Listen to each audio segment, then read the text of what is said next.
All right. Hi, everybody. Today, we're going to talk about some more equations. Equations that we're going to talk about are what are called two-step equations. And these equations are two-step equations because they're going to be equations that require two steps when you solve them instead of just one step when you solve them. So, two-step equations might look something like this. Let's say you have 2n plus 17 equals 21. Okay, the goal is to get n by itself so that we can figure out what n equals, just like it always is when we're solving an equation. When we're solving an equation, we're always trying to figure out what that variable equals. So we want to know what does n equal. So we've got to get n by itself, which means we've got to get rid of that 2, and we've also got to get rid of that 17. The question is, do I subtract 17 first? Or do I divide by 2 first? You know you're going to have to get rid of the 2 and get rid of the 17, but how do we know which one to get rid of first? Well, in this case, we're going to get rid of the 17 first. So we're going to do minus 17 so that we can get rid of that 17, and then we're going to balance it out on the right as well. And when you do that, the 17s cancel each other out, and on the left you just have 2n. On the right you're going to have 21 minus 17 is 4, and then from here it should be easy, right? Because when 2n equals 4, you know you just divide by 2 and divide by 2, and now we have n by itself, and 4 divided by 2 equals 2. Now, can you still plug 2 in back for n to check your solution? Yeah, you always can check your solution whenever you're solving an equation. No matter whether it's a simple equation or a really complicated one, if you plug 2 in for n, it should work. And in this situation, what's 2 times 2? 4. What's 4 plus 17? 21. Does it work? Yep, it does work. Okay, so this is a two-step equation because we had to subtract 17 from both sides, and then we had to divide both sides by 2. But we had to do it in that order. If we had divided both sides by 2 first, it wouldn't have come out right. And so we're going to talk about that. Let's say you had 5x minus 10 equals 40. If you had an equation like that, again, we've got to get rid of the 5 and we've got to get rid of the 10. Do we add 10 because it's a minus 10? Or do we divide by 5 to get rid of the 5? Well, we're going to have to do both, but the question is which one do you do first? The official way to do this, the real rule here, is get rid of the part that's not attached to the variable first. In other words, that 5 is attached to the variable. It's right next to it. They're stuck together. So get rid of the part that's not stuck to the x first.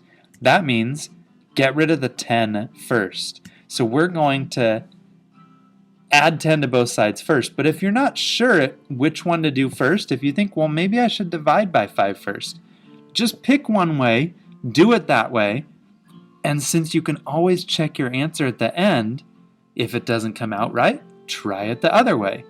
One of the great things about math is trial and error. You can always just keep trying until you find the solution that works.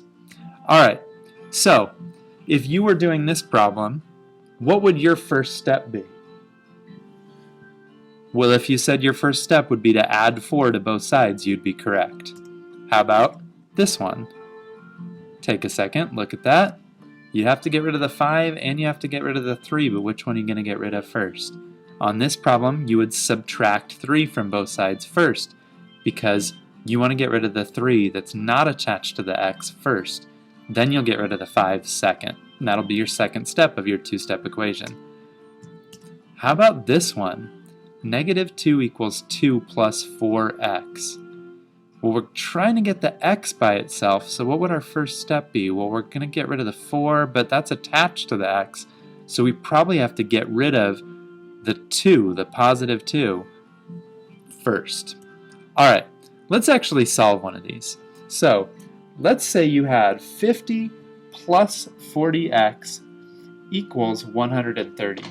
We just said that the first thing that we need to do is get rid of the part that's not attached to the x.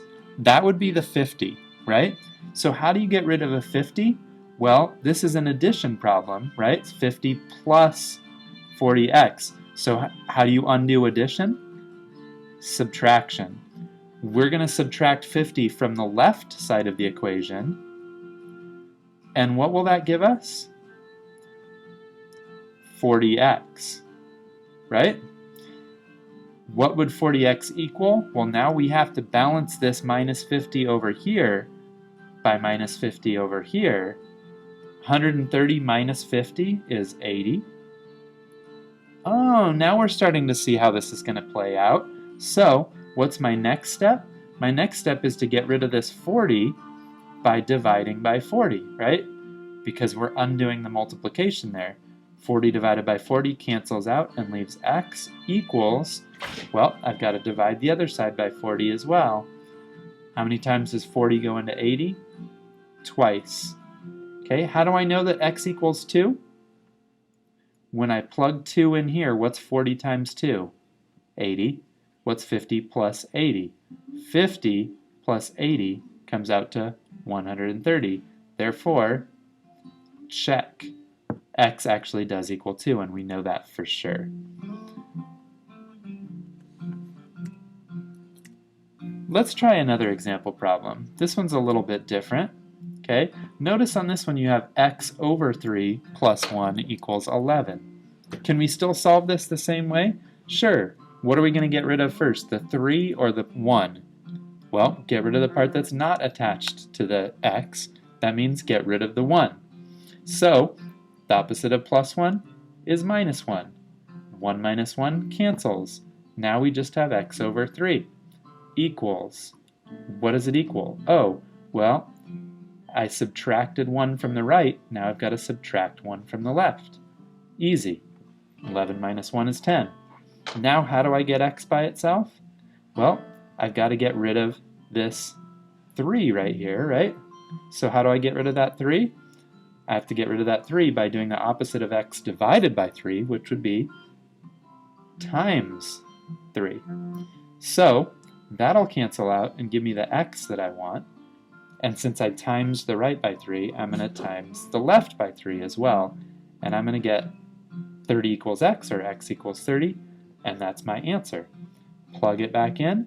What's 30 divided by 3? 10. What's 10 plus 1? 11. Check.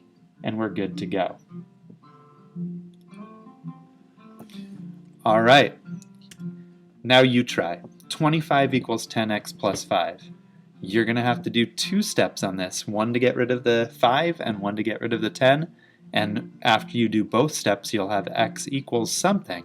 Make sure you plug that solution in to see if it works.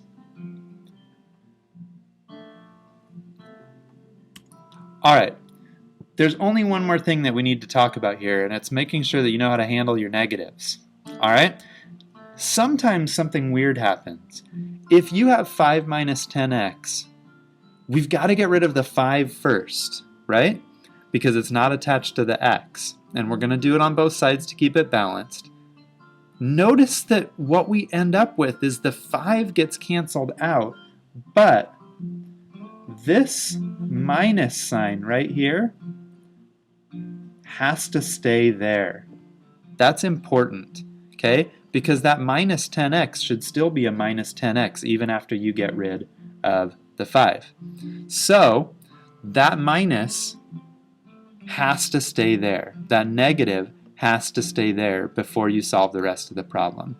Okay? I think you could probably see how the rest of that problem will go. So I want you to try another practice problem that's kind of similar, where you have to make sure you handle that minus in there correctly.